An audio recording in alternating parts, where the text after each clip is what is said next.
இவ்வளவு கடினமான கேள்வியை மிக எளிமையா தீர்த்திருக்க உங்களுக்கு வழி தெரிஞ்சிருக்குமான்னு தெரியல. என்ன கேள்வி, என்ன வலிமையான ட்ரிக் அப்படின்னு பார்ப்போம் வாங்க.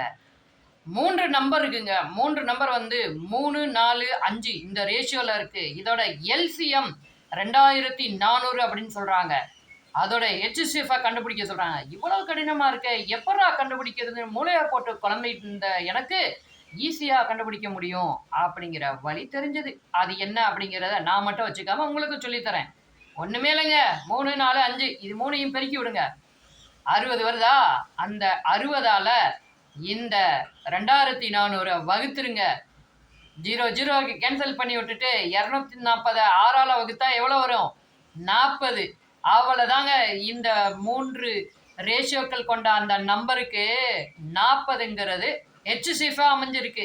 இதே மாதிரி எளிமையா தீர்க்க வேண்டிய கணக்குகள் உங்களுக்கு இருந்தா அதை கமெண்ட்ல சொல்லுங்க. உங்களுடைய கருத்துக்களையும் கமெண்ட்ல சொல்லுங்க. நிறைய பேருக்கு ஷேர் பண்ணி விடுங்க, லைக் கொடுங்க. நம்ம வீடியோஸை எல்லாத்தையும் கேட்டு கெத்தா படிச்சு கேளுங்க. பெஸ்டா ஸ்கோர் பண்ணி அரசு பணியை வாங்கிட்டு போங்க. இன்னொரு வீடியோல பார்ப்போமா? பாய்.